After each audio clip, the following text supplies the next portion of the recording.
Hello everyone. Welcome to For Nurses Preparation YouTube channel. I am Neeraj Kumar Kathal. Today is 29 April 2023.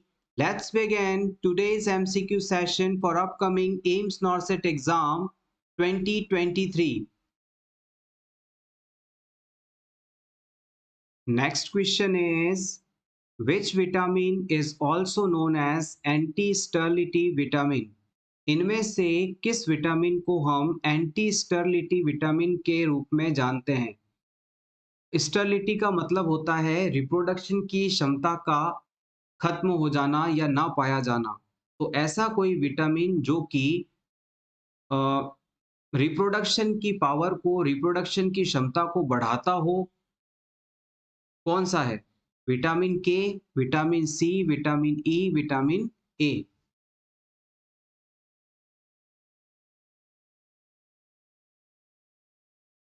The right answer is option C, vitamin E. Vitamin E लेने से जो sexual health है वो बेहतर रहती है। Ovum ovum और sperms का प्रोडक्शन बेहतर हो जाता है। विटामिन ई का साइंटिफिक नाम यदि आपसे पूछ ले तो आप बता सकते हैं, इट इज कॉल्ड टोकोफिरॉल। इसे हम टोकोफिरॉल के नाम से जानते हैं। Next question is, the doctor orders 2% nitroglycerin ointment in 1 inch dose every 12 hours. Proper application of nitroglycerin ointment include. किसी पेशेंट को कोरोनरी आर्टरी डिजीज है, उसमें एंजाइना पेक्टोरिस होने की संभावना है। ऐसे पेशेंट में इस एंजाइना पेक्टोरिस यानी चेस्ट पेन कंडीशन को होने से रोकने के लिए डॉक्टर द्वारा हर 12 घंटे में 1 इंच एरिया में 2% नाइट्रोग्लिसरीन ऑइंटमेंट लगाने का ऑर्डर दिया गया है। जब इस नाइट्रोग्लिसरीन मेडिसिन को, ऑइंटमेंट को आप बॉडी पर अप्लाई करेंगे तो इसके लिए सबसे ज़्यादा प्रॉपर यूज़ का तरीका कौन सा है, उसे आपको सेलेक्ट करना है। 1 इंच एरिया का मतलब है 2.5 सेंटीमीटर विड्थ, 2.5 सेंटीमीटर लॉन्ग वाला area. This is the square shape 1 inch area. इस मेडिसिन को लगाते समय आप हमेशा एप्लीकेशन की साइट्स को बदलते रहेंगे, यानी कि जैसे इंसुलिन के इंजेक्शन लगाते हैं तो आज आपने इस जगह इंसुलिन लगाया तो अगली बार उससे 1 से 1.5 सेंटीमीटर हटकर इंजेक्शन लगाया जाएगा। इस तरह से साइट को रोटेट करेंगे। Option B, limit application to the chest. आप इस नाइट्रोग्लिसरीन ऑइंटमेंट को सिर्फ और सिर्फ क्लाइंट के चेस्ट एरिया पर ही लगाएंगे। Option C, rubbing it into the skin. आप इसको स्किन पर लगाने के बाद बहुत ज़्यादा रब करेंगे, मालिश करेंगे। Option D, covering it with gauze dressing. इस नाइट्रोग्लिसरीन ऑइंटमेंट को लगाने के बाद इसे गॉज ड्रेसिंग से कवर कर देंगे।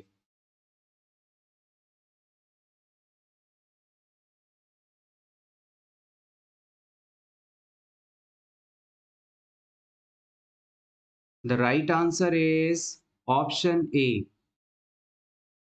जब भी किसी क्लाइंट के अंदर नाइट्रोग्लिसरीन ऑइंटमेंट को लगाने का ऑर्डर मिलता है तो आप इस मेडिसिन को एक ही साइट पर, एक ही जगह पर बार बार नहीं लगाते हैं, क्योंकि अगर आपने एक ही जगह पर इस मेडिसिन को बार बार अप्लाई किया, लगाया, तो इससे उस एरिया के अंदर स्किन इरिटेशन हो सकती है, स्किन एलर्जी हो सकती है, स्किन डैमेज हो सकता है।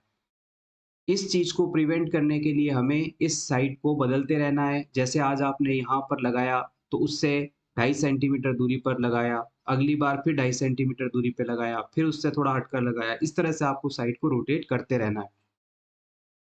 रिमेनिंग ऑप्शन की बात की जाए तो जैसे ही आप इस नाइट्रोग्लिसरीन मेडिसिन को स्किन पर अप्लाई करते हैं तो इसे हमेशा थिन पेपर ड्रेसिंग से कवर करना होता है, ना कि गॉज ड्रेसिंग से।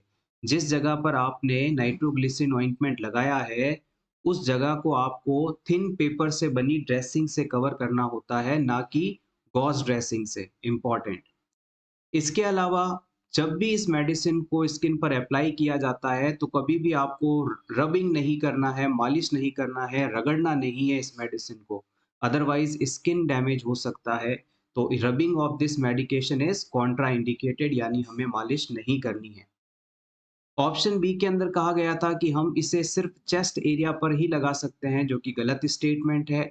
इस मेडिसिन को आप क्लाइंट के चेस्ट पर लगा सकते हैं, अपर आर्म पर लगा सकते हैं, बैक पर लगा सकते हैं, लेकिन लोअर एक्सट्रीमिटीज़ यानी पैरों में इसे नहीं लगाया जा सकता। तो ये 4 पॉइंट्स यहाँ से इम्पोर्टेंट रहेंगे। सबसे पहली बात, आपको एक ही जगह पर इस मेडिसिन को अप्लाई नहीं करना है, कुछ हटकर अप्लाई करना है क्योंकि इससे स्किन इरिटेशन हो सकती है। दूसरी बात, इस मेडिसिन को हम चेस्ट, अपर आर्म, बैक पर लगा सकते हैं लेकिन लोअर एक्सट्रीमिटी में नहीं लगाते। तीसरी चीज़, इस मेडिसिन को लगाकर कभी भी मालिश नहीं करना है। चौथी चीज़, इस मेडिसिन को लगाकर हमेशा इसे पेपर से, थिन पेपर से बनी ड्रेसिंग से कवर करना है, ना कि गॉज़ ड्रेसिंग से। जब भी किसी क्लाइंट के अंदर एंजाइना पेक्टोरिस या चेस्ट पेन होने की संभावना होती है, तो इस नाइट्रोग्लिसरीन ऑइंटमेंट को लगाकर उस एरिया की ब्लड वेसल्स को डायलेट करवा दिया जाता है, जिससे हार्ट तक प्रॉपर ब्लड सप्लाई पहुंच सके और क्लाइंट में चेस्ट पेन जैसी कंडीशन ना डेवलप हो। लेकिन अगर किसी क्लाइंट को एक बार एंजाइना अटैक आ चुका है, यानी चेस्ट पेन होना शुरू हो चुका है, तब इस नाइट्रोग्लिसरीन ऑइंटमेंट को लगाकर हम इस चेस्ट पेन को रिलीव नहीं कर सकते। उस समय आपको क्लाइंट को ओरल रूट से, सबलिंगुअल रूट से नाइट्रोग्लिसरीन ऑइंटमेंट, नाइट्रोग्लिसरीन टैबलेट देनी पड़ेगी। उस समय ये इफेक्टिव नहीं रहेगा। नाइट्रोग्लिसरीन मेडिसिन एक बहुत ही पोटेंट यानी पावरफुल वैसोडाइलेटर ड्रग है। ये वेसल्स को डायलेट कर देती है और इसे हम सबलिंगुअल रूट से यानी जीभ के नीचे रखकर दे सकते हैं। और आईसीयू के अंदर यदि पेशेंट है तो कार्डियक मॉनिटर लगाकर इसे आईवी रूट से बहुत ही अच्छे लेवल की सुपरविजन के साथ आईवी रूट से दिया जा सकता है। याद रखिएगा, आईवी रूट से नाइट्रोग्लिसरीन आप तभी देंगे जब पेशेंट आईसीयू में हो या कार्डियक मॉनिटर मौजूद हो, अदरवाइज आप इसे सबलिंगुअल रूट से ही हमेशा देंगे। नाइट्रोग्लिसरीन मेडिसिन देने के बाद क्लाइंट को साइड इफेक्ट के रूप में हाइपोटेंशन हो सकता है, यानी बीपी उसका कम हो सकता है और हेडेक हो सकता है। Next, Bartholin gland is found in, इनमें से किस जगह पर बार्टोलिन ग्लैंड पाई जाती है? सर्विक्स में, ओवरी में, वेजाइना में या फिर यूट्रस में?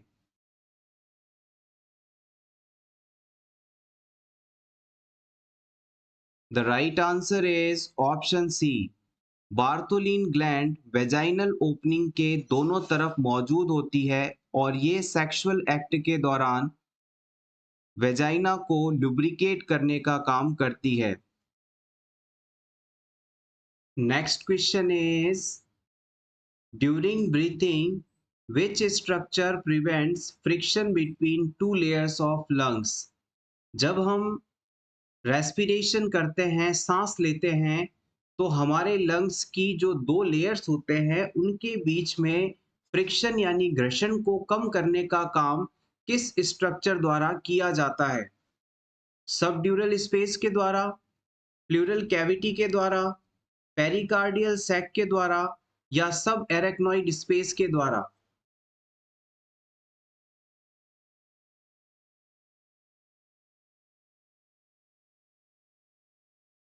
The right answer is option B, pleural cavity के द्वारा। ये हमारे लंग्स हैं और इन लंग्स के चारों तरफ चेस्ट वॉल पाई जाती है। लंग्स के चारों तरफ चेस्ट वॉल पाई जाती है। अब इन लंग्स और चेस्ट वॉल के बीच में दो लेयर्स होती हैं। एक होता है विसरल लेयर, एक होता है पेराइटल लेयर। इन दोनों लेयर्स के बीच के स्पेस को, जो कि यहाँ पर हम येलो कलर से ड्रॉ कर रहे हैं, इसे प्लूरल स्पेस या प्लूरल कैविटी कहा जाता है और इसके अंदर बहुत ही कम मात्रा में एक फ्लूइड मौजूद रहता है जो रेस्पिरेशन के दौरान लंग्स और चेस्ट वॉल के बीच में फ्रिक्शन ना हो, इस चीज को मैनेज करने का काम करता है। Next question is, what is the college fracture? इनमें से पुलिस फ्रैक्चर कौन सा है? रेडियस बोन के डिस्टल पार्ट का फ्रैक्चर, फिब्युला बोन के डिस्टल पार्ट का फ्रैक्चर, टीबिया बोन के डिस्टल पार्ट का फ्रैक्चर या अल्ना बोन के डिस्टल पार्ट का फ्रैक्चर?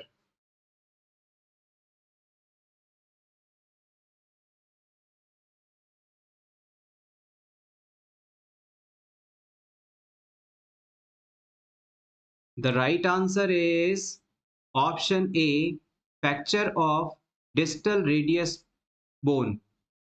देखिएगा, दो टर्म्स यहाँ पर हम डिस्कस करेंगे। एक होता है प्रॉक्सिमल पार्ट, एक होता है प्रॉक्सिमल पार्ट और एक होता है डिस्टल पार्ट। प्रॉक्सिमल में पी आता है तो इसे सिंपली याद रखिएगा, पास वाला। और डिस्टल में डी आता है तो इसको सिंपल याद रखिएगा, दूर वाला। हमारे बॉडी के सेंट्रल पार्ट से जो एरिया पहले पड़ता है, पास में पड़ता है, उसे हम प्रॉक्सिमल पार्ट कहते हैं और सेंटर पार्ट से जो दूर हिस्सा पड़ता है उसे डिस्टल पार्ट करते हैं। आप अपने हाथ को सीधा फैलाकर रखिए। अब आपकी बॉडी की मिडलाइन से सबसे पास है शोल्डर यानी कंधा, ये प्रॉक्सिमल है। टू द एल्बो यानी हाथ की कोहनी की तुलना में आपका कंधे वाला हिस्सा बॉडी के करीब पड़ेगा, यानी ये प्रॉक्सिमल है टू द एल्बो। और आपके अब हाथ की हथेली वाले हिस्से की तुलना में कोहनी वाला हिस्सा बॉडी के और पास पाया जाएगा। तो elbow is proximal to the palm of the hand. तो पाम वाला एरिया डिस्टल हो गया यानी दूर का हिस्सा हो गया, और कोहनी वाला हिस्सा प्रॉक्सिमल हो गया यानी पास का हिस्सा हो गया। तो अब इस क्वेश्चन के अंदर अब आपको समझने में आसानी रहेगी कि यहाँ पर वर्ड यूज किया गया है distal part of the radius bone. हमारे हाथ में अंगूठे की तरफ जो हड्डी पाई जाती है उसे हम रेडियस बोन कहते हैं। और इस रेडियस बोन का जो दूर वाला हिस्सा है, डिस्टल पार्ट है, जो कि हथेली के करीब है, इस हिस्से में यदि फ्रैक्चर हो जाता है तो हम इसे कोलिस फ्रैक्चर के नाम से जानते हैं। Colles fracture is most commonly found into the adult. ये अडल्ट के अंदर बहुत ज्यादा पाया जाने वाला फ्रैक्चर है। इस फ्रैक्चर के अंदर रेडियल बोन का डिस्टल पार्ट फ्रैक्चर होता है या फिर इसके पास वाली अल्नर बोन का स्टेलॉइड प्रोसेस भी अगर फ्रैक्चर हो जाए तो हम उसे कोलिस फ्रैक्चर कहते हैं। तो याद रखिएगा, distal part of radius and styloid process of the ulna, if fractured, it is known as Colles fracture. Next question is, the nurse collects a urine specimen from a client for a culture and sensitivity analysis. Which of the following is the correct care of specimen? किसी client में आपने urine का sample लिया और इस urine sample से आपको culture and sensitivity test करवाना है। तो इस सैंपल को लेने के बाद कौन सा एक्शन लिया जाना सबसे सही माना जाएगा? Option A, promptly send the specimen to the laboratory. जैसे ही आप सैंपल लेंगे यूरिन का, तुरंत इसे लैब में भिजवा देंगे। Option two, send the specimen with next pickup. जिस समय अगली बार सैंपल कलेक्शन के लिए पर्सन आएगा तब इसे भेजेंगे। Option three, send the specimen the next time a nursing assistance is available. जब नर्सिंग असिस्टेंट अवेलेबल होगा उस समय हम ये सैंपल भिजवाएंगे। Option four, store the specimen in a refrigerator until can be send to laboratory. जब तक आप इस सैंपल को लैब में नहीं भिजवा रहे तब तक हम इसे रेफ्रिजरेटर के अंदर स्टोर करके रखेंगे। Important question for upcoming AIIMS नॉर्सेट exam 2023।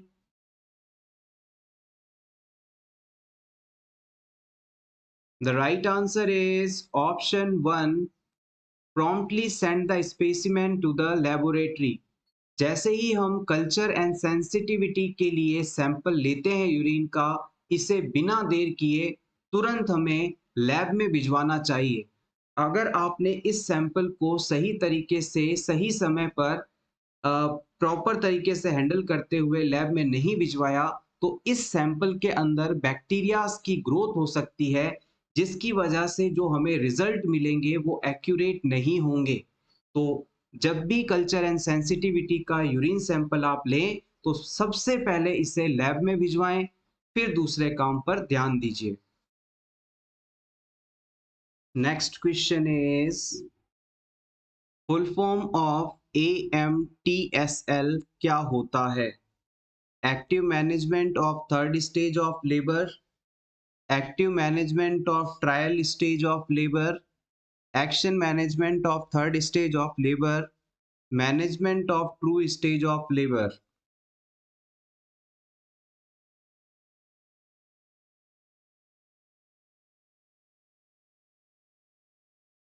The right answer is option A, active management of third stage of labor।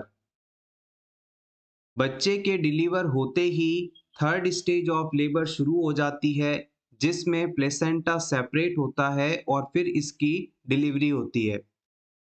इस active stage of active management of third stage of labour की total duration यदि आपसे पूछी जाए तो 5 minute की होती है, और इस मैनेजमेंट के अंदर हमारा टारगेट होता है कि किसी भी तरह से प्लेसेंटा को जल्दी डिलीवर करवाकर पोस्टपार्टम हेमरेज जैसी कंडीशन को न डेवलप होने दिया जाए।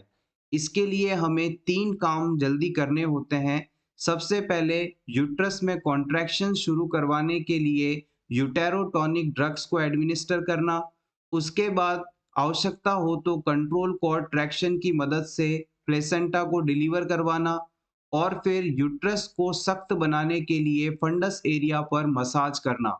जैसे ही ये स्टेप्स किए जाते हैं, यूट्रस में कॉन्ट्रैक्शंस बढ़ जाते हैं और पोस्टपार्टम हेमरेज होने की संभावना रुक जाती है। Next question is which gases also work as a respiratory stimulant? इनमें से कौन सी गैस रेस्पिरेशन को स्टिमुलेट करने के लिए आवश्यक है? Oxygen, carbon dioxide, nitrous oxide, carbon monoxide.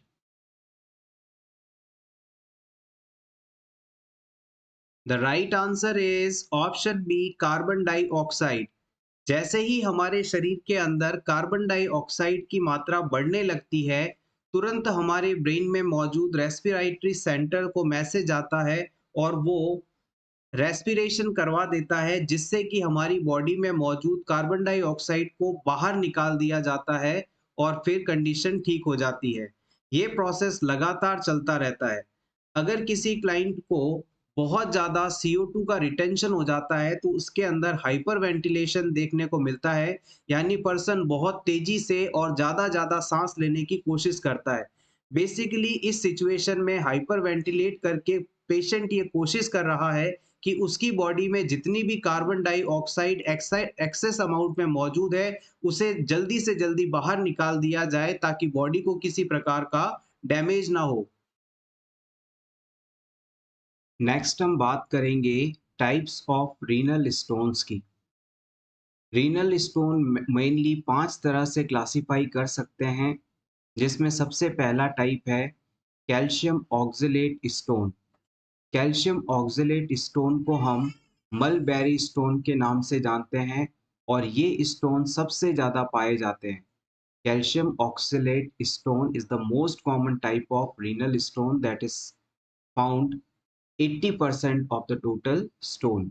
Next हम बात करेंगे कैल्शियम फॉस्फेट स्टोन की। इसे स्टेज हॉर्न स्टोन के नाम से जाना जाता है। इसे हम स्टेज हॉर्न स्टोन के नाम से जानते हैं। थर्ड टाइप है ट्रिपल फॉस्फेट स्टोन, जिसे स्ट्रूवाइट स्टोन के नाम से जाना जाता है। ट्रिपल फॉस्फेट स्टोन या स्ट्रूवाइट स्टोन।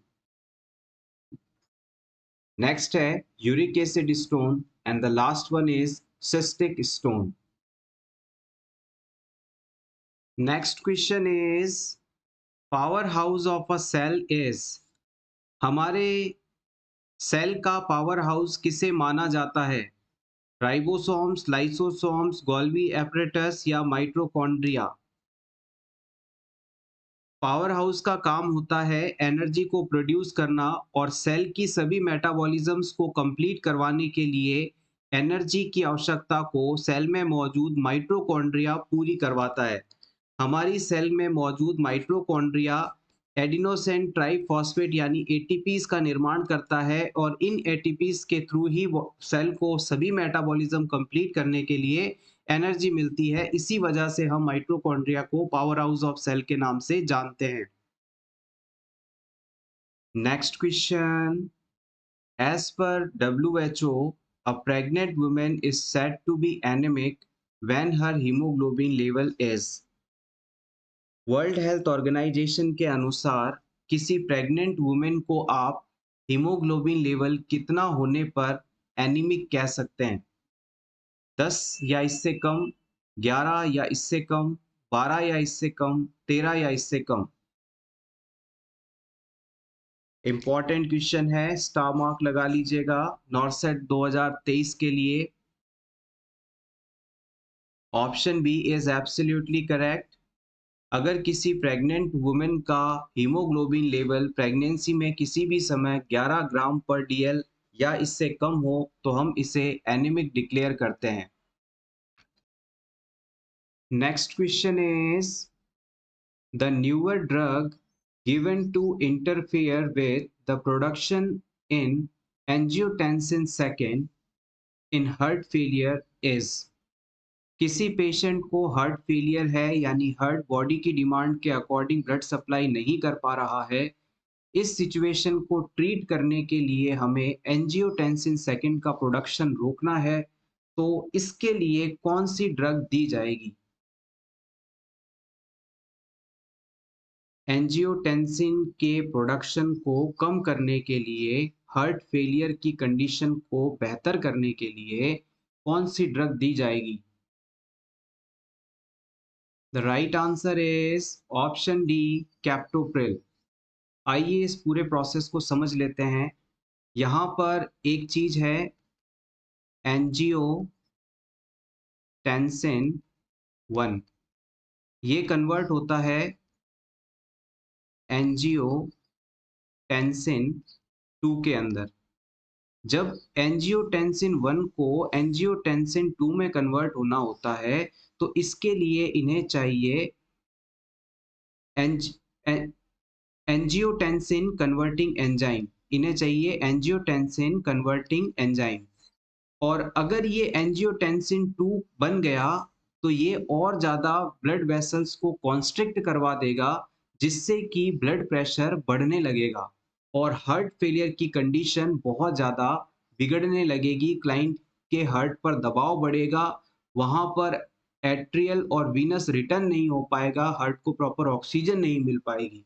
अब इस सिचुएशन में हम अगर एंजियोटेंसिन के बनने को रोक दें तो ये कंडीशन ठीक हो सकती है। एंजियोटेंसिन को नहीं बनने देना है तो हमें एसीई के एक्शन को रोकना होगा और एसीई के एक्शन को रोकने के लिए हम angiotensin converting enzyme inhibitor drug का इस्तेमाल करते हैं।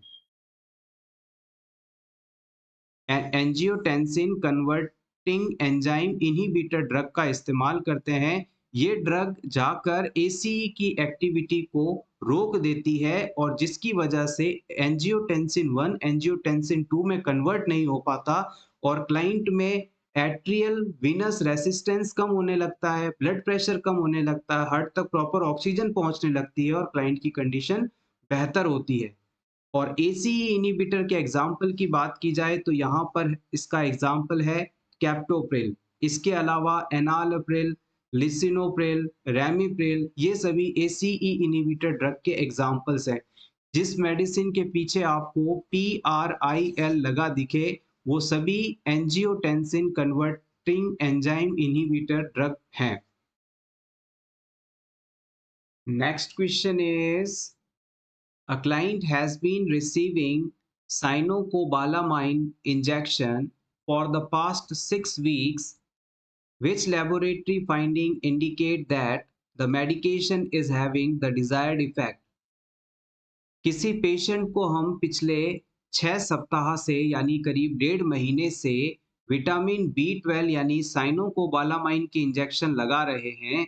अब इस पेशेंट में लैब टेस्ट करवाया जाता है, ब्लड टेस्ट करवाया जाता है और ब्लड टेस्ट में इनमें से कौन सी फाइंडिंग मिलने पर हम ये मानेंगे कि ये मेडिसिन देने का जो पर्पस था वो अब पूरा हो रहा है, यानी डिजायर्ड इफेक्ट्स आ रहे हैं।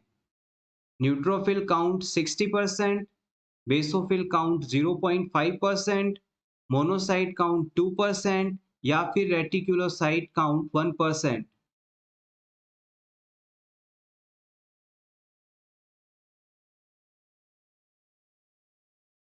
Basic but important question. Yes, the right answer is option D.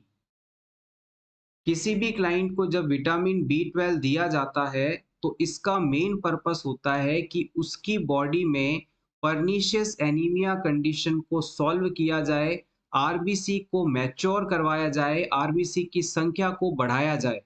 Vitamin B 12, iron और फॉलिक एसिड, ये तीन सब्सटेंस होते हैं जो कि आरबीसी के फॉर्मेशन और मैच्योरेशन के लिए जरूरी होते हैं।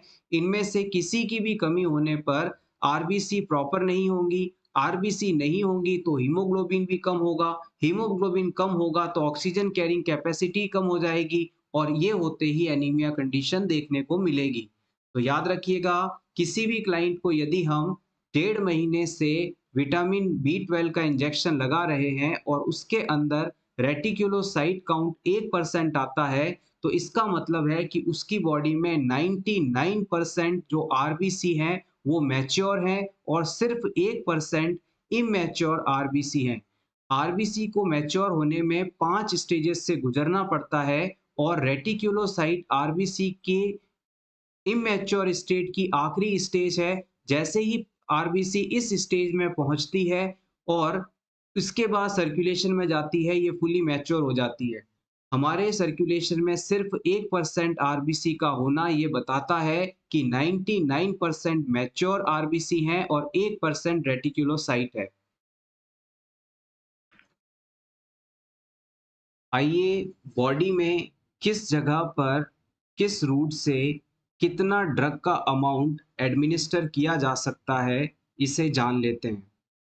अगर आपको किसी क्लाइंट में इंट्राडर्मल रूट से कोई मेडिसिन डिलीवर करनी है तो इसमें आप 0.1 ml तक की डोज एडमिनिस्टर कर सकते हैं।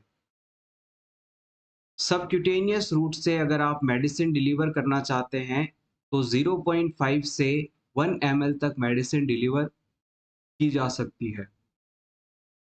इंट्रामस्कुलर रूट से आप 3 ml तक मेडिसिन डिलीवर कर सकते हैं, लेकिन अगर इंट्रामस्कुलर इंजेक्शन अपर आर्म में कंधे के पास डेल्टॉइड मसल में लगाया जा रहा है तो मैक्सिमम इस रूट से सिर्फ 1 ml ही ड्रग डिलीवर की जा सकती है। एक बार फिर से समझ लीजिएगा, इंट्रामस्कुलर इंजेक्शन अगर क्लाइंट के बैक में थाइज वाले एरिया में लगा रहे हैं, आप बैक बटक्स में लगा रहे हैं, तो वहां पर 3 ml तक रोज ड्रग की डिलीवर कर सकते हैं आप। लेकिन अगर ये इंट्रामस्कुलर इंजेक्शन अपर आर्म में डेल्टॉइड मसल पर लगाया जा रहा है तो सिर्फ 1 ml तक की डोज आप डिलीवर कर सकते हैं, इससे ज्यादा नहीं। इंट्राविनस लाइन के थ्रू आप 1 से 60 ml तक डोज डिलीवर कर सकते हैं at a time.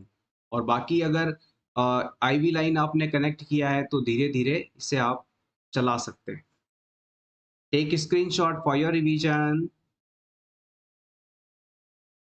Next question is, by which process oxygen from alveoli of the lungs transferred through the alveolar and capillary walls into the blood।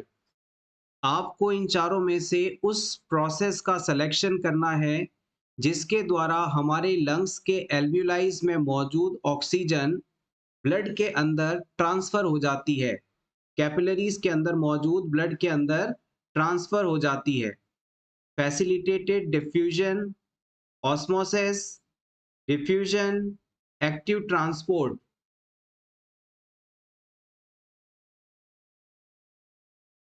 The right answer is option C, diffusion.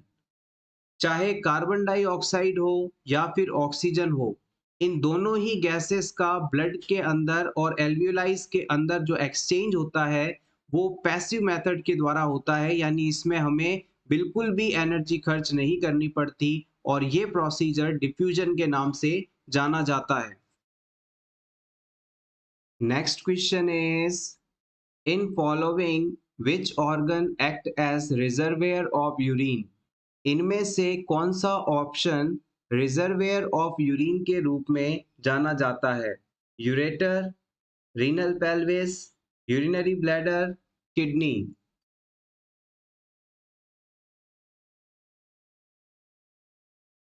The right answer is option C. Reservoir of urine का मतलब होता है ऐसा कोई organ जो temporary रूप से urine का स्टोरेज करे, और ऐसा ऑर्गन यूरिनरी ब्लैडर माना जाता है।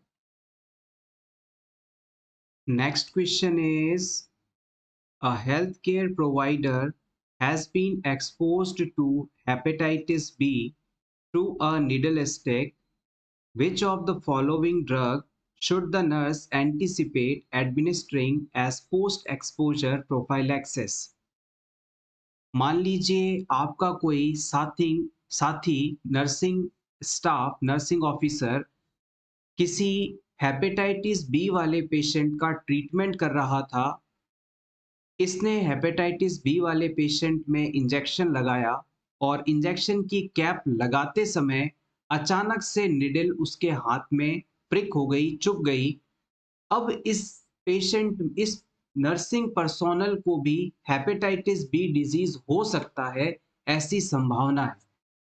हेपेटाइटिस बी पेशेंट के ट्रीटमेंट के दौरान निडल स्टिक इंजरी होने पर पर्सन इस डिजीज के लिए एक्सपोज्ड हो जाता है।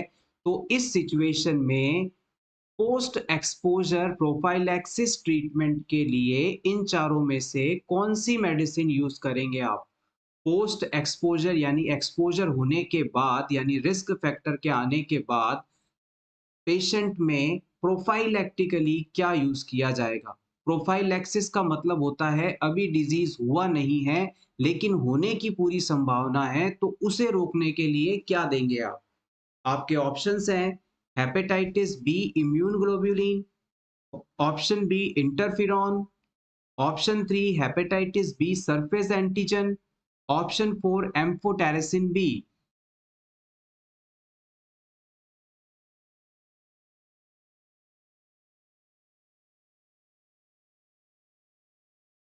इंपॉर्टेंट क्वेश्चन रहेगा ये आपका। इस क्वेश्चन को आप इस एम्स नॉरसेट एग्जाम के लिए 5 स्टार लगा लीजिएगा। सेम इस क्वेश्चन या इससे मिलते जुलते क्वेश्चन के पूछे जाने की पूरी संभावना है। इस क्वेश्चन का सही आंसर है हेपेटाइटिस बी इम्यून ग्लोब्यूलिन। आपने इम्यूनोग्लोबुलिन के बारे में पढ़ा है, आईजीए, आईजीजी आदि के बारे में। तो इम्यूनोग्लोबुलिन जो है इसका मतलब होता है एंटीबॉडीज। इम्यूनोग्लोबुलिन का मतलब होता है एंटीबॉडीज। और अब इस पेशेंट के अंदर जब हेपेटाइटिस बी जैसे डेंजरस जानलेवा डिजीज होने की पूरी संभावना है, तो एक्सपोजर के बाद हम इसे प्रोफाइलैक्सिस ट्रीटमेंट के लिए हेपेटाइटिस बी इम्यून ग्लोबुलिन देना शुरू कर देंगे। अभी पेशेंट में ये डिजीज हुआ नहीं है लेकिन इसके होने की संभावना है, इसलिए प्रोफाइलैक्टिकली हम इसे इम्यून ग्लोबुलिन दे देंगे ताकि इसकी होने की संभावना कम हो जाए। अगर इंटरफेरॉन के बारे में आपसे पूछा जाता है कि ये क्या काम आता है, तो आप बता सकते हैं ये हेपेटाइटिस बी होने पर ट्रीटमेंट के लिए यूज किया जाता है। इंटरफिरॉन जो ड्रग है वो हेपेटाइटिस बी पेशेंट के ट्रीटमेंट में यूज की जाती है। हेपेटाइटिस बी सरफेस एंटीजन को डिटेक्ट करके हम इस कंडीशन का डायग्नोसिस करते हैं। अगर किसी क्लाइंट के बॉडी में हेपेटाइटिस बी सरफेस एंटीजन मौजूद है, तो हम इसे आइडेंटिफाई करके ये पता करते हैं कि क्लाइंट को हेपेटाइटिस बी डिजीज है या नहीं। तो बेसिकली ये डायग्नोस्टिक टूल है। और कोविड के टाइम में आपने एम्फोटेरेसिन बी मेडिसिन का नाम बहुत ज़्यादा सुना होगा, हो सकता है आपने पेशेंट्स को दी भी हो, खिलाई भी हो। तो ये बेसिकली एक एंटी फंगल मेडिसिन है जो कि क्लाइंट में फंगस इन्फेक्शन के ट्रीटमेंट में इस्तेमाल की जाती है। एक बार फिर से रिपीट करते हैं, अगर पेशेंट में पोस्ट एक्सपोजर प्रोफाइलैक्सिस के बारे में पूछे तो आप उसे देंगे hepatitis B immune globulin. Hepatitis B के ट्रीटमेंट के लिए पूछे तो बोलेंगे इंटरफिरॉन। और डायग्नोसिस के बारे में टेस्ट पूछे तो बताएंगे हेपेटाइटिस बी सरफेस एंटीजन। और amphotericin B anti fungal medicine है। आप चाहें तो इसका स्क्रीनशॉट ले लें, आपके रिवीजन के लिए बहुत ही इंपॉर्टेंट है ये टॉपिक।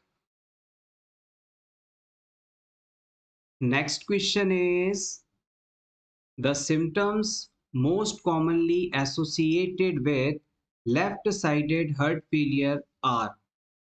किसी क्लाइंट को यदि लेफ्ट साइडेड हार्ट फेलियर है तो इनमें से कौन-कौन से सिम्टम्स आपको देखने को मिलेंगे? Shortness of breath, edema, hepatic failure, polyuria.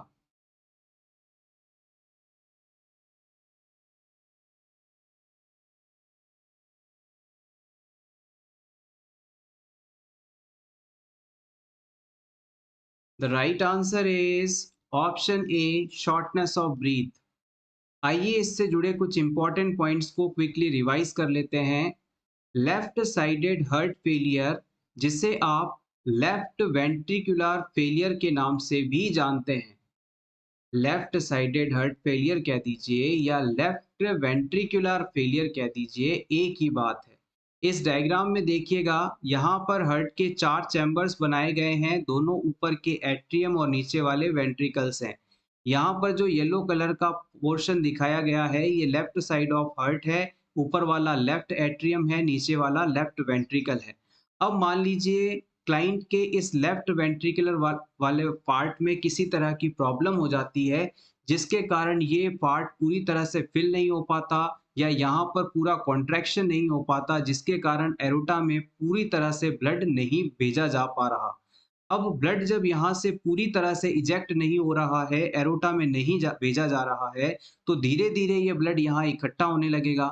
यहाँ से ब्लड धीरे धीरे एट्रियम को फुल करेगा, पहले वेंट्रिकल पूरा भरेगा, फिर एट्रियम पूरा भरेगा भरेगा और धीरे धीरे ये जो ब्लड वेसल है जो लंग्स से लेफ्ट एट्रियम तक ब्लड लेकर आ रही है, यहाँ पर भी पूरा ये फिल हो जाएगा।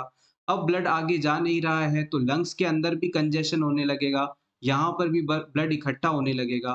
तो कहने का मतलब ये है कि अगर हमारे हार्ट का कोई भी लेफ्ट एट्रियम या लेफ्ट वेंट्रिकल अपना काम सही तरीके से नहीं करेगा, तो धीरे-धीरे ब्लड यहाँ पर इकट्ठा होने लगेगा, जिससे कि लंग्स में भी ब्लड रुकने लगेगा। और इस लेफ्ट साइडेड हार्ट फेलियर के होने से जो भी सिम्टम आपको देखने को मिलेंगे, सबसे ज़्यादा वो लंग्स से ही रिलेटेड होंगे, रेस्पिरेशन से रिलेटेड होंगे। इस चीज़ को कैसे याद रखेंगे? 2 तरीके हैं। पहले इस डायग्राम को देखिएगा, यहाँ से ब्लड भरना शुरू हुआ, सीधे लंग्स में भर गया, तो लंग्स डायरेक्टली जुड़े हुए हैं लेफ्ट साइड ऑफ हार्ट से, तो लंग्स में सिम्पटम आएँगे। या फिर लेफ्ट साइडेड हार्ट फेलियर होने पर एल से लेफ्ट और एल से लंग्स यानी रेस्पिरेशन, यानी जब भी लेफ्ट साइड वाला हार्ट फेल होगा, सिम्पटम्स जो होंगे लंग्स से रिलेटेड होंगे यानी रेस्पिरेशन से रिलेटेड होंगे। और इन चारों ऑप्शन में अगर आप देखेंगे तो एडिमा, हेपेटिक फेलियर, पॉलीयूरिया, ये तीनों रेस्पिरेटरी सिस्टम से रिलेटेड नहीं है। यहाँ सिर्फ रेस्पिरेटरी सिस्टम से रिलेटेड है, लंग्स से रिलेटेड है, शॉर्टनेस ऑफ ब्रीथ, इसलिए हमने इसे राइट आंसर भी माना। बिल्कुल सिंपल है ये चीज। जब भी क्लाइंट के अंदर लेफ्ट साइडेड हार्ट फेलियर होगा तो क्लाइंट में पल्मोनरी कंजेशन होगा, यानी कि लंग्स में ब्लड इकट्ठा होने लगेगा, लंग्स भर जाएंगे, कंजेस्टेड हो जाएंगे और रेस्पिरेटरी सिस्टम से रिलेटेड साइन एंड सिम्टम्स देखने को मिलेंगे। अब वो सिम्टम्स कौन कौन से हो सकते हैं इनकी बात कर लें। सबसे पहला, क्लाइंट को प्रोडक्टिव कफ होगा, यानी बहुत ज्यादा खांसी आएगी और खांसी में उसे स्पूटम निकलेगा, झागदार स्पूटम निकलेगा, प्रोटी स्पूटम निकलेगा। इसके बाद सेकंड सिम्पटम आएगा, लंग्स के अंदर ब्लड भरा हुआ है तो क्लाइंट अगर जब सुपाइन पोजीशन में होगा, लेटेगा, तो उसे सांस नहीं आएगा, यानी डिफिकल्टी इन ब्रीथिंग होगी और तुरंत उसे स्टैंड अप पोजीशन में आना होगा। जैसे ही वो स्टैंड अप पोजीशन में आएगा, उसको अपना सांस अच्छे से ले पाएगा और ये कंडीशन ऑर्थोपनिया कहलाती है।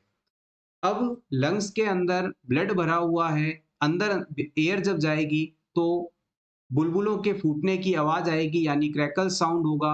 पानी कहीं इकट्ठा हुआ है, आपने उस जगह पर पाइप डाल के एयर पहुंचाई, तो एयर पानी से जब बाहर आती है तो वो बुलबुलों के रूप में निकल के फूटती है। सेम यही चीज हमारे लंग्स में अंदर होगी। पूरे लंग्स पानी ब्लड से भरे हुए हैं, आपने गैस इन की, एयर अंदर गई और फिर एयर जब ऊपर आएगी तो बुलबुलों के रूप में आएगी, फिर ये बुलबुले फूटेंगे, तो बुलबुलों के फूटने की आवाज क्रैकल साउंड होता है। तो ये आपको देखने को मिलेगा। किसी भी जगह पर क्रैकल साउंड यदि आपको पूछ ले एग्जामिनर, तो समझ जाइएगा पानी भरा है, फ्लूइड भरा हुआ है, ब्लड भरा हुआ है, तभी क्रैकल साउंड आते हैं। नेक्स्ट, इसके अलावा कार्डियक अस्थमा कंडीशन क्लाइंट में देखने को मिलती है, ये भी इंपॉर्टेंट पॉइंट है। Excuse me. कार्डियक अस्थमा का मतलब है क्लाइंट में लेबर्ड ब्रीदिंग होगी और व्हीजिंग साउंड देखने को मिलेगा, यानी कि क्लाइंट में लेफ्ट साइड हार्ट फेलियर है, तो क्लाइंट को सांस लेने में तकलीफ होगी, उसे ताकत लगाकर ब्रीथिंग करना पड़ेगा, लेबर्ड ब्रीथिंग करना पड़ेगा और एक्सपायरेशन के दौरान एक wheezing sound, whistling sound, musical sound वहां पर सुनाई देगी। तो ये सभी पॉइंट्स आपको लेफ्ट साइडेड हार्ट फेलियर में देखने को मिलेंगे। आप चाहें तो इसका स्क्रीनशॉट ले सकते हैं, ये सभी इंपॉर्टेंट हैं। नेक्स्ट क्वेश्चन इज, सुरक्षा clinic is running under NACO. Various kits supplied with particular color under this program for STDs and RTI. Which color coded kit supplied for vaginitis? NACO द्वारा सुरक्षा clinic पर sexually transmitted disease को prevent करने के लिए अलग अलग colour के किट्स सप्लाई होते हैं। आपको इन चारों में से उस किट को सेलेक्ट करना है जो कि वेजिनाइटिस कंडीशन के ट्रीटमेंट में इस्तेमाल किया जा सकता है। Kit 1 grey colour, kit 2 green colour, kit 3 white colour, kit 4 blue colour.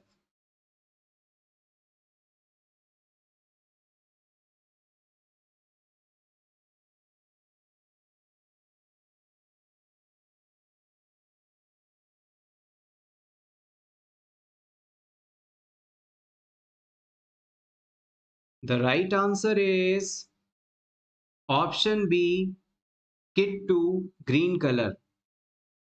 आइए इसके बारे में कुछ और पॉइंट्स को डिस्कस कर लेते हैं। नैको प्रोग्राम का फुल फॉर्म है National AIDS Control Organization. National AIDS Control Organization. AIDS disease HIV virus के इन्फेक्शन के बाद होता है और इसमें पर्सन की इम्यूनिटी बहुत ज़्यादा कमज़ोर हो जाती है, जिसके कारण दूसरे डिजीजेस इसे डिजीज कर देते हैं और पर्सन की डेथ होने की संभावना बढ़ जाती है। नाको नैको प्रोग्राम 1992 के अंदर आया था। नैको का हेडक्वार्टर न्यू दिल्ली में सिचुएटेड है। नैको प्रोग्राम इंडिया की ministry of health and family welfare द्वारा चलाया जाता है। नैको द्वारा चलाए जा रहे सुरक्षा क्लिनिक के अंदर सेक्सुअली ट्रांसमिटेड डिजीज या रिप्रोडक्टिव ट्रैक्ट इन्फेक्शन से संबंधित कंडीशंस को ट्रीट करने के लिए अलग अलग कलर के किट्स दिए जाते हैं। आइए इसके बारे में जान लेते हैं। टोटल 7 इंपॉर्टेंट किट्स होते हैं जो कि सुरक्षा क्लिनिक में दिए जाते हैं। सबसे पहला है किट 1, जो कि ग्रे कलर का होता है और ये यूरिथ्रल डिस्चार्ज, एनोरेक्टल डिस्चार्ज, सर्वेसाइटिस जैसी कंडीशन के ट्रीटमेंट में इस्तेमाल किया जाता है। किट 1 का उपयोग हम urethral discharge, anorectal discharge, cervicitis condition के ट्रीटमेंट में करते हैं और ये ग्रे कलर का होता है। आप चाहें तो अपने रिवीजन के लिए इस स्लाइड का स्क्रीनशॉट ले सकते हैं। यहाँ से क्वेश्चन प्रीवियस एग्जाम में पूछे गए हैं, आगे भी पूछे जा सकते हैं। रिसेंट किसी भी लेवल का, चाहे स्टेट का एग्जाम हो, सेंटर का हो या कोई ऑटोनॉमस एम्स जैसी बॉडी हो, ये सभी कम्युनिटी सब्जेक्ट पर काफी ज्यादा गौर कर रहे हैं। और अगर आपने लास्ट नॉर्सेट एग्जाम दिया होगा तो देखा होगा कि धीरे धीरे कम्युनिटी सब्जेक्ट का जो वेटेज है वो बढ़ता ही जा रहा है, यानी कि कम्युनिटी के काफी क्वेश्चंस को घुमा फिरा कर पूछा जा रहा है। नेक्स्ट किट की बात करते हैं, वेरी इंपॉर्टेंट किट 2। ये ग्रीन कलर का होता है और ये वेजिनाइटिस कंडीशन के ट्रीटमेंट में इस्तेमाल किया जाता है। वेजिनाइटिस कंडीशन बेसिकली वेजाइना में इन्फ्लेमेशन का होना है, जो कि मोस्टली ओल्ड एज के अंदर देखने को मिलता है। इसका मेन कारण होता है एस्ट्रोजन की डेफिशिएंसी। इसकी कमी से उस एरिया में बहुत ज़्यादा ड्राइनेस हो जाती है, साइज ऑफ वेजाइना श्रिंक होने लगती है और डिस्पैरेन्यूरिया कंडीशन देखने को मिलती है, यानी सेक्सुअल एक्ट के दौरान सीवियर पेन फील होता है। किट 3 की बात करें तो ये व्हाइट कलर का होता है। ये जेनाइटल एरिया में अल्सर्स यदि हैं तो उसके ट्रीटमेंट में इस्तेमाल होता है। किट 4 ब्लू कलर का है। किट 5 रेड कलर का है। इसका, इन दोनों का इस्तेमाल जेनाइटल अल्सर्स के ट्रीटमेंट में किया जाता है।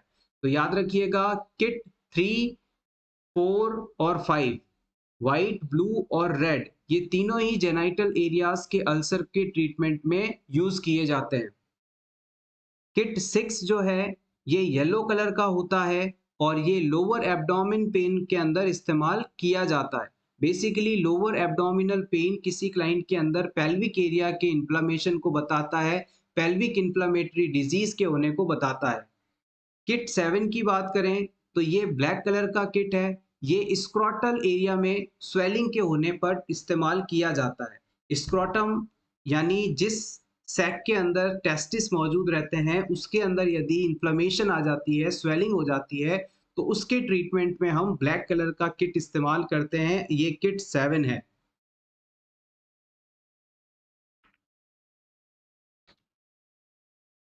Next question is the inability of the left ventricle to fill or pump sufficient blood to meet the needs of the tissue for oxygen and nutrients is।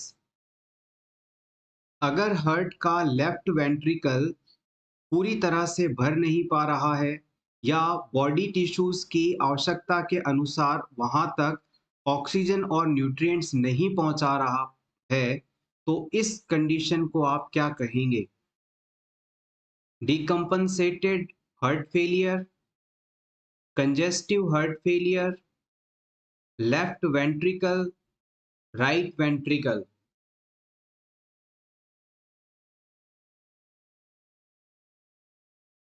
Option A और B में से select कीजिएगा। Yes, it is called option B, congestive heart failure. Heart की जिम्मेदारी है कि वो शरीर में सभी जगह तक ब्लड को पहुंचाए, पंप कर पाए। अगर हार्ट ऐसा नहीं कर पा रहा है तो हम हार्ट को कहेंगे आप फेल हो चुके हो, आपने अपनी ड्यूटी नहीं पूरी की, इसलिए आप फेल हो चुके हो, यानी कि ये कंडीशन हार्ट फेलियर है। Next question, maternal mortality rate is expressed in terms of how many live birds. Maternal mortality rate को हम इनमें से कितनी लाइव बर्ड्स पर एक्सप्रेस करते हैं, कैलकुलेट करते हैं? 1000, 10,000, 1,00,000, 10,00,000। प्रीवियस एग्जाम में इस क्वेश्चन को कई बार पूछा गया है, इंपॉर्टेंट है। Yes, option C is absolutely correct. Maternal mortality rate को हम 1,00,000 लाइव बर्ड्स पर कैलकुलेट करते हैं। Next question is at which level trachea is divided into bronchi. Trachea किस जगह पर दो ब्रोंकाइज के अंदर डिवाइड होती है? फिफ्थ थोरैसिक वर्टिब्रा लेवल पर, थर्ड थोरैसिक वर्टिब्रा लेवल पर, फोर्थ थोरेसिक वर्टिब्रा लेवल पर या फिर फिफ्थ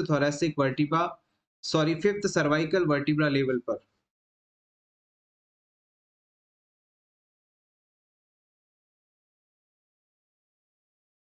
ट्रेकिया जिस जगह पर दो हिस्सों में डिवाइड होती है यानी बाइफरगेट होती है, इस पॉइंट को कैरिना पॉइंट कहा जाता है और ये फिफ्थ थोरेसिक वर्टिब्रा के लेवल पर पाया जाता है। Next question is most common cause of portal hypertension. Portal hypertension का सबसे बड़ा कारण किसे माना जाता है? लीवर से ब्लड सप्लाई जब आगे बॉडी में जाती है तो उसे मेंटेन करने के लिए एक पोर्टल सिस्टम पाया जाता है लीवर में। इसके अंदर ब्लड प्रेशर का हाई होना पोर्टल हाइपरटेंशन कहलाता है और इस कंडीशन के लिए सबसे रिस्पॉन्सिबल डिजीज कंडीशन है cirrhosis of liver. Cirrhosis of liver या लीवर सिरोसिस पोर्टल हाइपरटेंशन के लिए सबसे बड़ा कारण माना जाता है।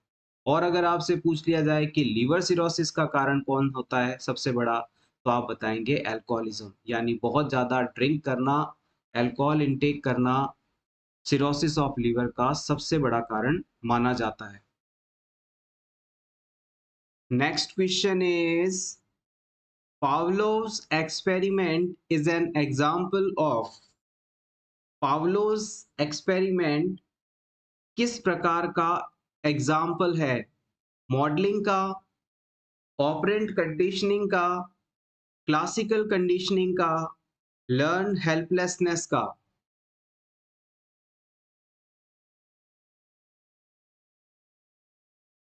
The right answer is option C. Pavlov's experiment is an example of classical conditioning. इसलिए इसे हम क्लासिकल कंडीशनिंग थ्योरी के नाम से भी जानते हैं। Next question, which of the following is the usual treatment for partial placenta previa? Partial placenta previa का ट्रीटमेंट इनमें से कौन सा है?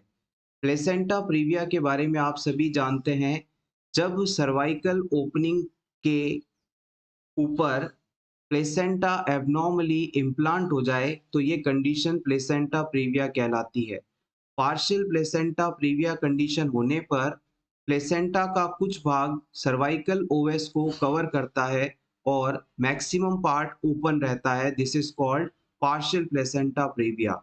और इस कंडीशन के ट्रीटमेंट में क्या आप हिपेरिन थेरेपी देंगे, induction of labour with oxytocin करेंगे, एक्टिविटी लिमिटेड कर देंगे, बेड रेस्ट के लिए कह देंगे, या फिर ब्लड ट्रांसफ्यूजन करेंगे?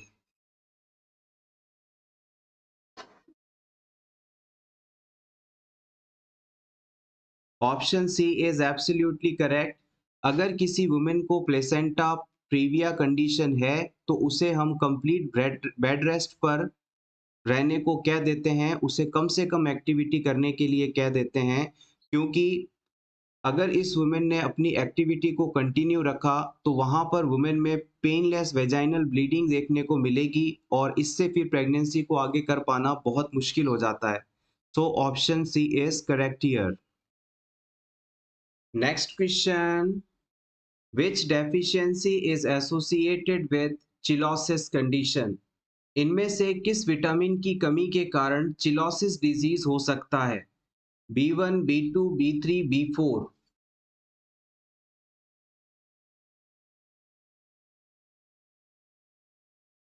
आइए बात करते हैं पहले चिलोसिस कंडीशन क्या होती है। जैसे कि मान लीजिए ये किसी क्लाइंट के माउथ वाला एरिया है, ये इसके लिप्स हैं। इन लिप्स के कॉर्नर्स पर यदि अल्सरेशन हो जाता है, इस जगह पर यदि घाव हो जाते हैं, कट लग जाता है, तो ये कंडीशन जो है चिलोसिस के नाम से जानी जाती है। कॉर्नर ऑफ माउथ में लिप्स के कॉर्नर वाले हिस्से पर कट लग जाना, घाव का हो जाना चिलोसिस नाम से जाना जाता है और ये विटामिन बी टू की डेफिशिएंसी के कारण होने वाला रोग है। विटामिन बी टू को हम राइबोफ्लेविन के नाम से जानते हैं। राइबोफ्लेविन के कारण राइबोफ्लेविन यानी विटामिन B2 की कमी के कारण होठों के कॉर्नर पर कट बन जाते हैं, अल्सर्स हो जाते हैं, ये चिलोसिस है। Next question is miotics are drugs which, इनमें से मायोटिक ड्रग्स का क्या एक्शन होता है? ऑप्शन ए, ये आंखों की पुतलियों को डायलेट कर देती हैं, दे डायलेट्स द प्यूपिल ऑफ आई। ये ब्लड वेसल्स को डायलेट करती हैं, ब्लड वेसल्स को कॉन्स्ट्रिक्ट करती हैं, या प्यूपिल ऑफ आई को कॉन्स्ट्रिक्ट कर देती हैं।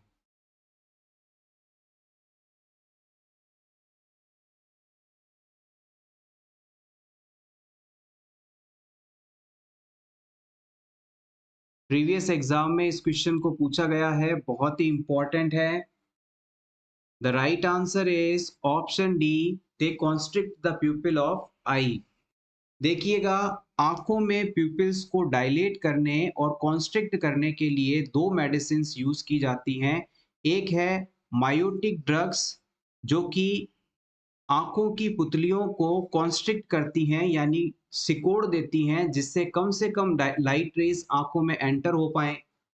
और माइड्रियाट्रिक वो मेडिसिन हैं जो कि आई एग्जामिनेशन से पहले आंखों में डाली जाती हैं, और इससे जो प्यूपिल्स हैं वो डायलेट हो जाती हैं, जिससे हम आंख के अंदर रेटिना वाले पोर्शन का क्लियरली विजुअलाइज कर सकते हैं। अब इस क्वेश्चन में कंफ्यूजन ये रहता है कि इस बात को कैसे याद रखें कि मायोटिक डायलेट करती हैं या कॉन्स्ट्रिक्ट करती हैं। तो सबसे पहले माइड्रियाटिक ड्रग के नाम पर गौर करिएगा। माइड्रियाटिक्स, यहाँ पर डी है, डी से डायलेट करना, यानी ऐसी मेडिसिन जो आंखों की पुतली को, प्यूपिल को फैला देती है, डायलेट कर देती है, बड़ा कर देती है, माइड्रियाटिक कहलाती है। और ऐसी मेडिसिन जो कि आंखों की पुतली को कॉन्स्ट्रिक्ट कर देती है, ये मियोटिक्स है। माइड्रियाटिक को याद रखिएगा, डी से डायलेट करना, ऑपोजिट मियोटिक आपको ऑब्वियसली याद रह जाएगा। Take screenshot for your revision.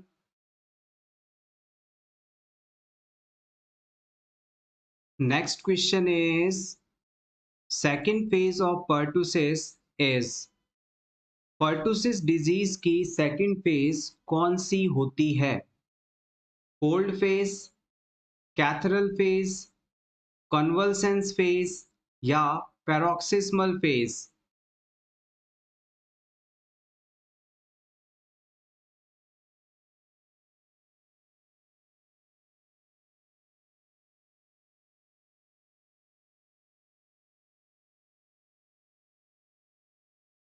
The right answer is option D, paroxysmal phase.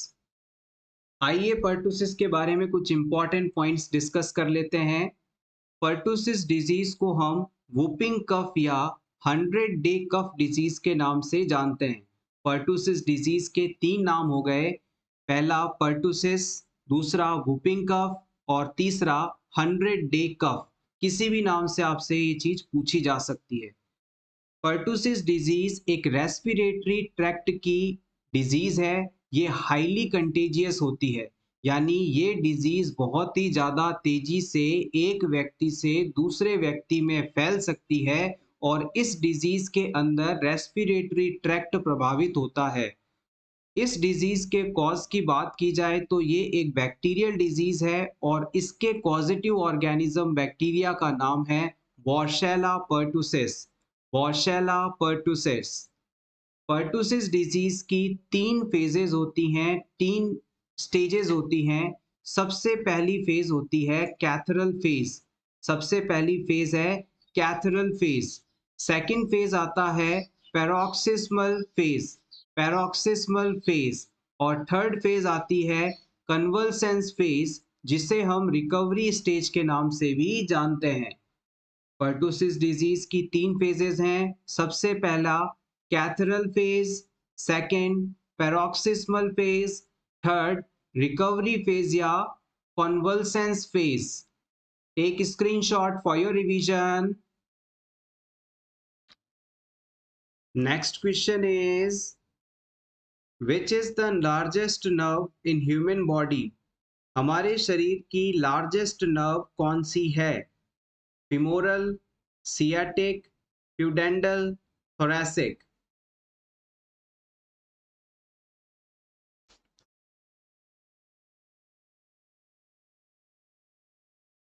The right answer is option B, sciatic nerve.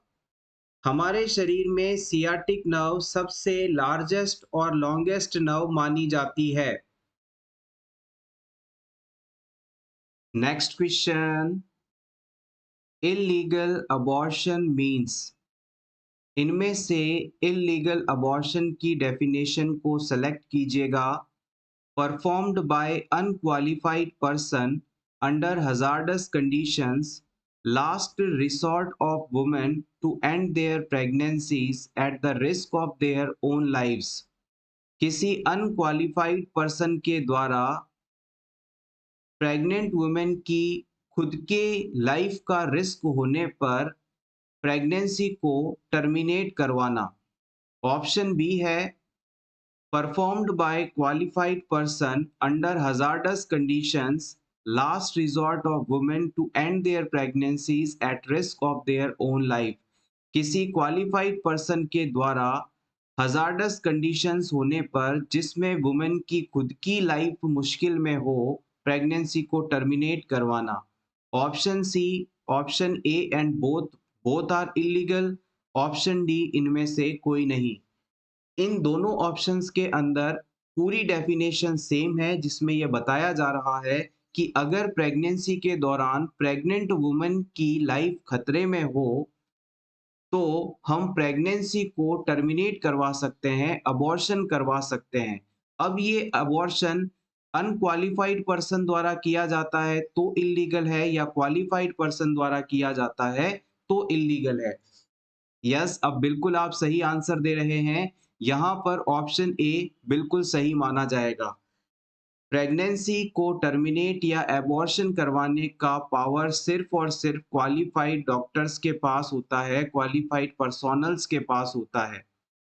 और प्रेगनेंसी को टर्मिनेट कराने का डिसीजन अगर मदर की लाइफ मुश्किल में हो तो लिया जा सकता है। Next question is correct about paracentesis. इनमें से पैरासेंटेसिस प्रोसीजर के लिए कौन सा स्टेटमेंट सही है? Option A, empty the bladder to avoid injury to bladder before the procedure. इस प्रोसीजर को करने से पहले हम ब्लैडर को खाली करवा देते हैं, यानी क्लाइंट को यूरिन पास करने के लिए कहते हैं ताकि प्रोसीजर के दौरान ब्लैडर इंजरी ना हो जाए। Option B, it can be done at 2 centimetre below the umbilicus in the mid line. Paracentesis procedure के लिए जो कैथेटर का इंसर्शन किया जाता है वो नाभि से 2 सेंटीमीटर नीचे बॉडी की मिडलाइन के ऊपर किया जाता है। Option C, it can be done at 5 centimetre superior and median to anterior superior iliac spine on either side. हमारे जो पेल्विक एरिया की बोन्स होती हैं उस आइलियक स्पाइन बोन के एंटीरियर और सुपीरियर 5 सेंटीमीटर के बिल्कुल मीडियन पार्ट पर यहाँ इसे कैथेटर को इंसर्ट किया जा सकता है। या फिर ऑप्शन डी, ये सभी ऑप्शन सही हैं।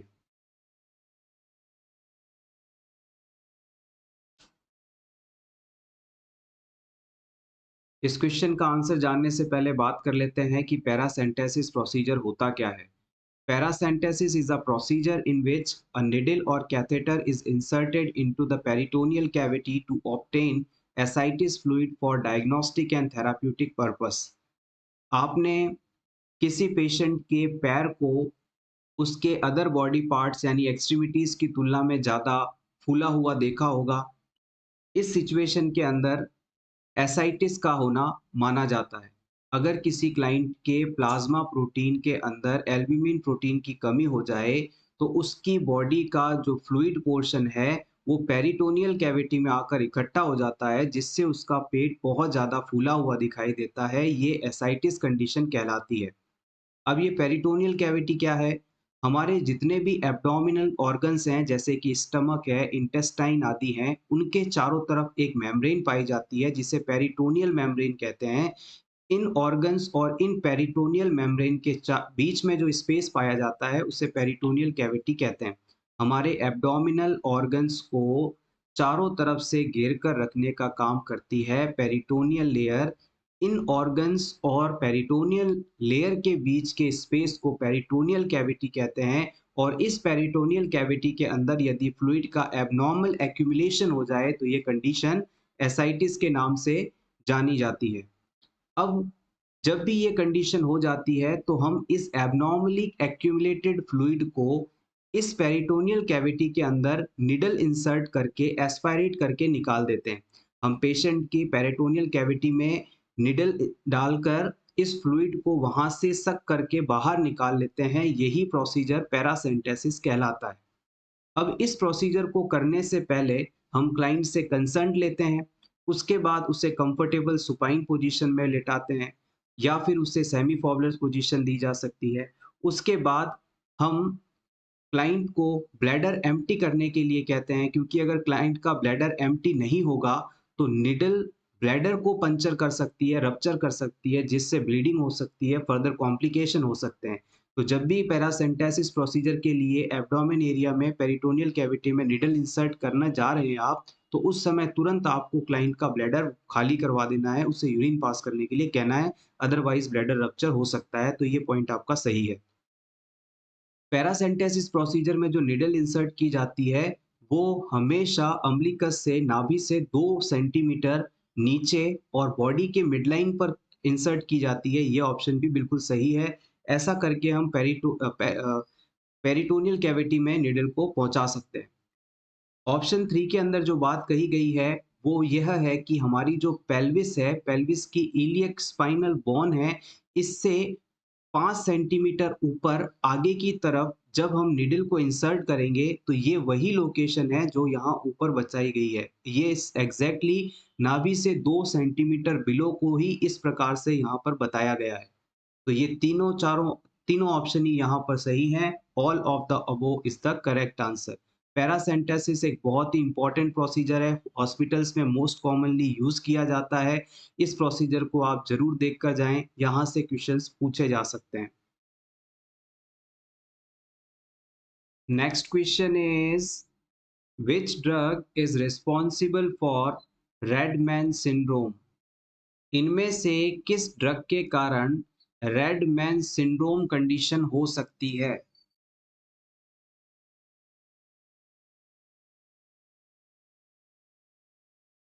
The right answer is option A, vancomycin. Vancomycin एक एंटीबायोटिक मेडिसिन है जिसके साइड इफेक्ट के रूप में रेडमैन सिंड्रोम डेवलप हो सकता है। इसके अलावा एग्जाम में अक्सर क्लोरामफेनिकोल ड्रग के बारे में पूछा जाता है। क्लोरामफेनिकोल ड्रग बेसिकली एक एंटीबायोटिक मेडिसिन है जो कि आई ईयर के इन्फेक्शन को ट्रीट करने हेतु काम में आती है और इस ड्रग की टॉक्सिसिटी के कारण ग्रे बेबी सिंड्रोम हो सकता है। याद रखिएगा, ग्रे बेबी सिंड्रोम कॉज करने वाली मेडिसिन का नाम है क्लोरामफेनिकोल। Important for नॉर्सेट।